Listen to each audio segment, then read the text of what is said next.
Fisherman's Bend. If you're a Melburnian, you probably know it as a maze of industrial warehouses, the Port of Melbourne wharves, or the home of the Defence and Science Technology Group.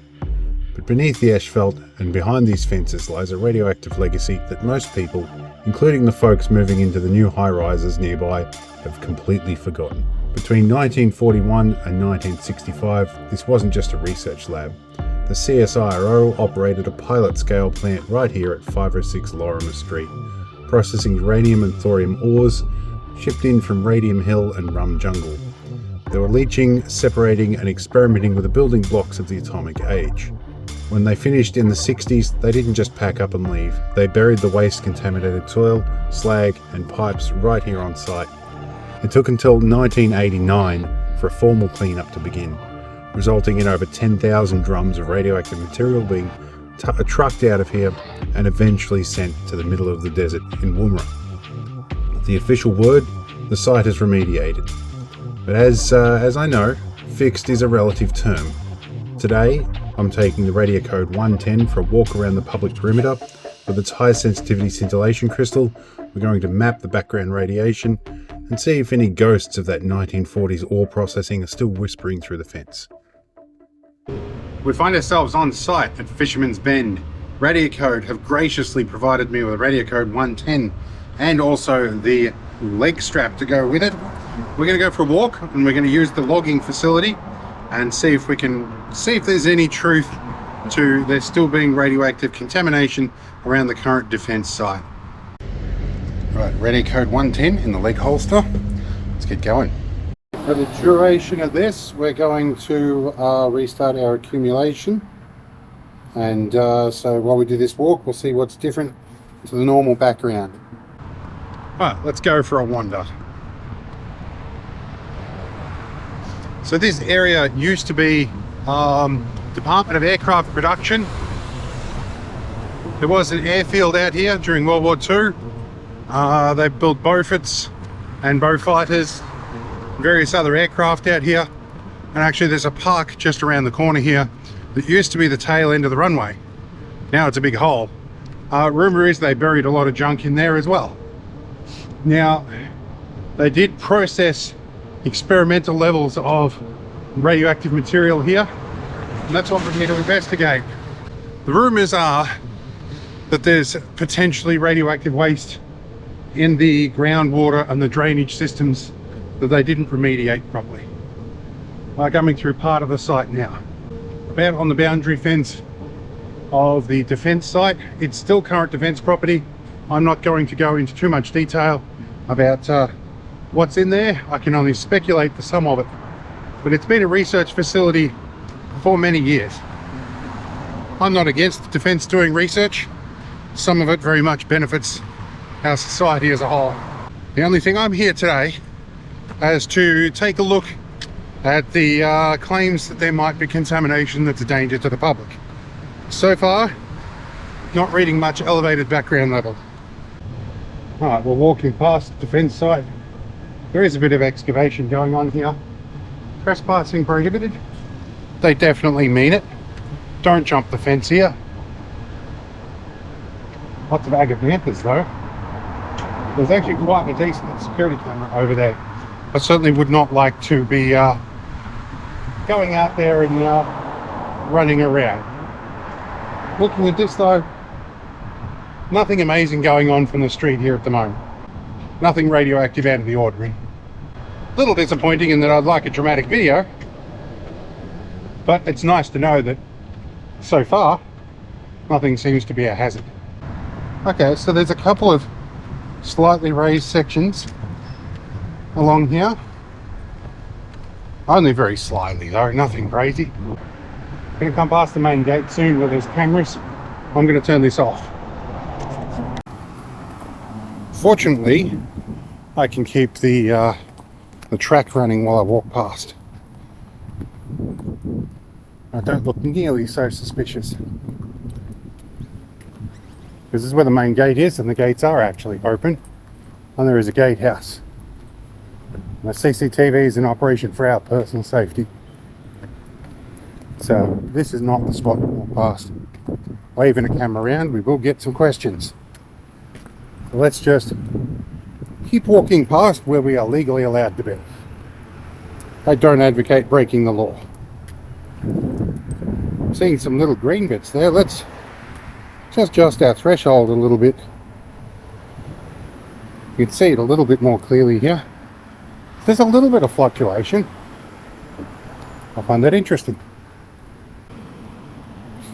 Alright, so I'm stopped talking for a bit because a bloke come out the front gate, started walking behind me for a bit. Now it is right on lunch break, he could be going to get his lunch. At the same time, I was walking along past a couple of cameras at the start of the property with a very obvious GoPro out, which generally is likely to cause some sort of attention to be brought to me. Alright, I just had a dose rate alarm go off in here. We will need to cancel the alarm.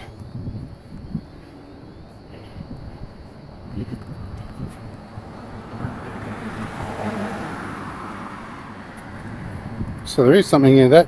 The alarm is set at 0.1 microsievert per hour. So it's exceeded that slightly. Right along that little spot there. Which is interesting. There's also cameras and there are workers out there at the moment.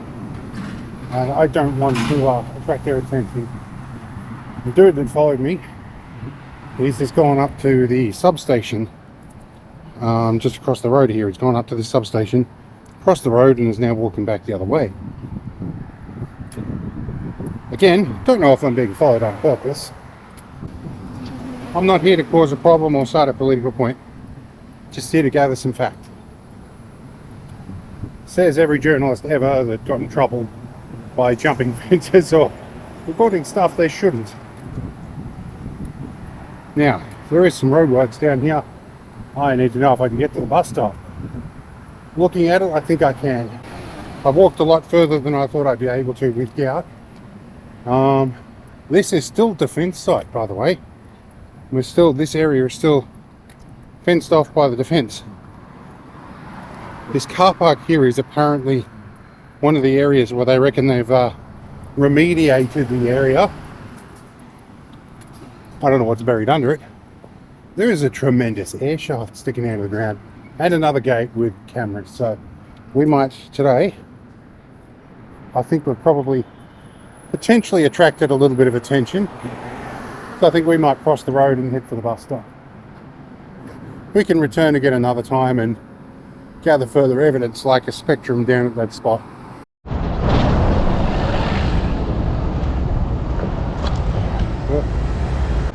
Making our way to the bus stop. There are old railroad tracks here that look like they are previous. This is a disconnected line. I think I did my research. This used to run down to the docks down here, and it's not used. Although the tracks are a little shiny, doesn't still look like they've used any sort of rail on it for a while. Well, interesting. We did find a hotspot. Not a huge one, but I need to go back over and check the readings. We were taking a spectrum and I reset it before we started, so we may find some spikes in there. We might not, I don't know. This whole area is getting dug up. This area is the start of where the end of the World War II runway would be. Further down that way, it goes into a park, and that park is a big hole where they disposed of a lot of stuff, rumours say. Well, there is some anecdotal evidence on the internet of it. And that was also the end of the runway. But we're not walking down that far today. But we can sit here and look from a distance. This is the defence site. Some works going on that look quite significant. And notably, a very large pile of dirt going in here.